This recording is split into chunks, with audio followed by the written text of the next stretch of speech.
Hello Global Careers students. Welcome to this video. This video is about week 13, your final assessment number 3.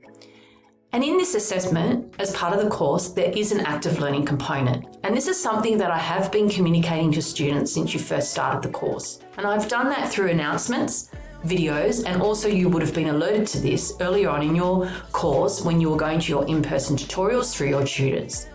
The active component is really important as part of assessment 3 because it is when we actually are looking at your active learning in your in-person tutorials from weeks 2 to 11.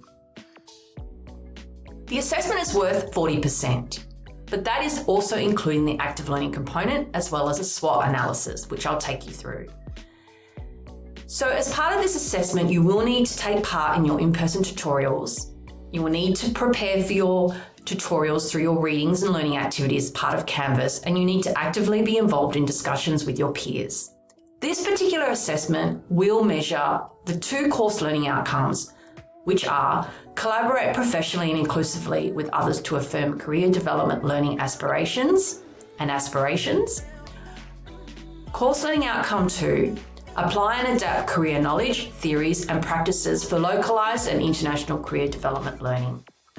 Now, for this assessment, you can use AI and you can also choose not to use AI. If you choose to use AI or decide that AI is not something you want to use as part of this assessment or as part of Global Careers, we're very open to that. We also realise that the cohort has different opinions, viewpoints and skills when it comes to the use of AI, and this is reflected in our teaching team as well.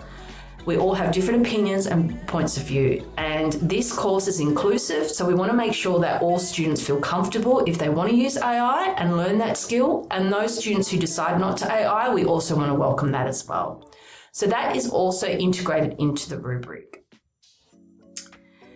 Now, in terms of the sections of the assessment number 3, the first part is your active learning component, which during weeks 2 to 11, your tutors have been noticing and taking notes and feedback about your active engagement. In terms of becoming, coming to the in-person tutorial is not the only thing you need to do. You actually need to prepare, do your readings, and actually bring some conversations. It's not about the first person to raise their hand and say something. It's also about building on other people's ideas and having that conversation as a group or team. So that is something that your tutors have been doing from weeks 2 to 11. And then we catch up every week and we discuss how that active engagement has been going on for each and every student. And we keep records of that as part of our grading system. The other part of this assessment also asks for a 750-word SWOT analysis. And I'll explain what a SWOT analysis as we move through this audio video. Now, the SWOT analysis in the assessment criterion structure of the Canvas site does have guiding questions. Now, these are just guiding questions. You might want to develop your own way of doing your SWOT analysis. Now, SWOT analysis is strengths, weaknesses, opportunities, and threats. It's a tested framework that comes from business, and it's something that I have used with my students for a long time. It works. You're most welcome to use the SWOT framework, or you can come up with your own. If you decide to use a SWOT framework, I have put the template here for you to think about the questions you might want to ask yourself, and also giving you a structure of potential word count for that, just so that you can plan your SWOT analysis. There's also an AI usage and non-usage clause. Please make sure you read that and that you do implement that into your assessment as well.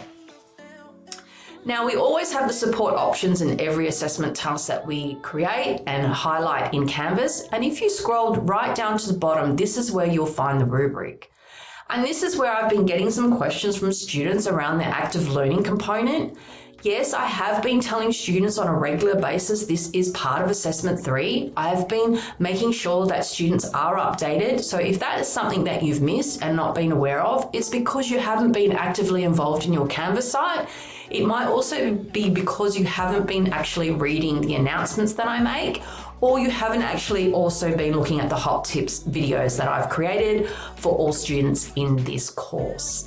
Active learning component has been highlighted from the very beginning. It is something that I expect.